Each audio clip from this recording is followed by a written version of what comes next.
നമസ്കാരം. നിലമ്പൂർ നിയമസഭാ ഉപതെരഞ്ഞെടുപ്പിൻ്റെ വോട്ടെണ്ണൽ പുരോഗമിക്കുമ്പോൾ UDF സ്ഥാനാർത്ഥി ആര്യടൻ ഷൗക്കത്ത് വൻ കുതിച്ചുകയറ്റമാണ് ഇപ്പോൾ നടത്തിക്കൊണ്ടിരിക്കുന്നത്. അദ്ദേഹത്തിൻ്റെ ലീഡ് ഏതാണ്ട് 7000 ഇപ്പോൾ അടുത്തുകൊണ്ടിരിക്കുകയാണ്. അതേസമയം LDFനെ സംബന്ധിച്ച് കനത്ത തിരിച്ചടിയാണ്. അവർ ഉദ്ദേശിച്ച പല സ്ഥലങ്ങളിൽ അവർക്ക് ഉദ്ദേശിച്ച രീതിയിലുള്ള വോട്ട് നേടാൻ കഴിഞ്ഞില്ല എന്നുള്ളത് വളരെ പ്രധാനപ്പെട്ട ഒരു കാര്യമാണ്.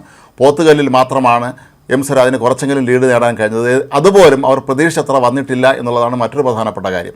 ഇതിൽ നിന്നൊരു കാര്യം മനസ്സിലാക്കാൻ കഴിയുന്നത് ഈ സർക്കാർ വിരുദ്ധ വോട്ടുകൾ ശക്തമായ തോതിൽ തന്നെ ആര്യാടൻ ഷൗക്കത്തിന് ലഭിച്ചിട്ടുണ്ട് എന്നാണ്. അതേസമയം PV അൻവർ ഇപ്പോൾ മാധ്യമങ്ങളെ കണ്ടപ്പോൾ പറഞ്ഞത് തനിക്ക് ലഭിച്ച വോട്ടുകളൊക്കെ തന്നെ ഇടതുമുന്നണിയുടെ വോട്ടുകളാണ് എന്നും ഇത് പിണറായിക്കെതിരായ വോട്ടുകളാണ് തനിക്ക് ലഭിച്ചത് എന്നുമാണ്. 16,000 വോട്ടുകളാണ് PV അൻവർ നേടിയത് എന്നുള്ളതും വളരെ പ്രധാനപ്പെട്ട കാര്യമാണ്. അതേസമയം BJP സ്ഥാനാർത്ഥി ന്യൂനപക്ഷ മേഖലകളിൽ ക്രൈസ്തവ മേഖലകളിലൊക്കെ തന്നെ കൂടുതൽ വോട്ടുകൾ നേടിയ ലക്ഷണമാണ് ഇപ്പോൾ കാണിക്കുന്നത്. ഏതാണ്ട് 4000-ഓളം വോട്ടുകൾ ഇതിനോടകം തന്നെ അവർ നേടിയിട്ടുണ്ട് എന്നാണ് മനസ്സിലാക്കാൻ കഴിയുന്നത്. ഏതായാലും UDFനെ സംബന്ധിച്ചിടത്തോളം ഇത് വലിയൊരു പ്രധാനപ്പെട്ട വിജയം തന്നെയാണ്.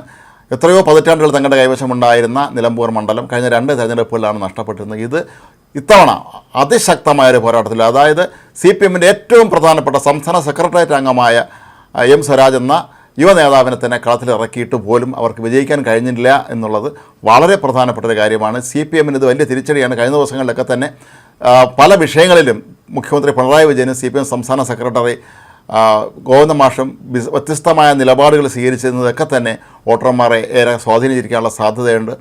നേരത്തെ ഉണ്ടായിരുന്ന RSS ബന്ധവുമായി ബന്ധപ്പെട്ട് ഗോവിന്ദൻ നടത്തിയ ചില പരാമർശങ്ങളൊക്കെ തന്നെ പിന്നീട് മുഖ്യമന്ത്രി തള്ളിക്കളയുന്ന അവസ്ഥയിലേക്ക് എത്തിയിരുന്നു. ഇതൊക്കെ ആത്യന്തികമായി UDFന് ഏറെ സഹായകമായി എന്ന് വേണം കരുതാൻ. PV അൻവർ എന്ന സ്ഥാനാർത്ഥിയുടെ സാന്നിധ്യമായിരിക്കും ഒരുപക്ഷെ UDFൻ്റെ വോട്ടുകളിൽ അല്ലെങ്കിൽ അവരുടെ ലീഡിൽ കുറവ് വരുത്താൻ കാരണമായത് എന്നാണ് പൊതുവെ കരുതപ്പെടുന്നത്. നേരത്തെയും കോൺഗ്രസ്സുകാരനായിരുന്ന അൻവർ പിന്നീട് തിരഞ്ഞെടുപ്പ് സമയത്താണ് പാർട്ടി വിട്ട് LDF സ്വതന്ത്രനായി മത്സരിച്ചത്.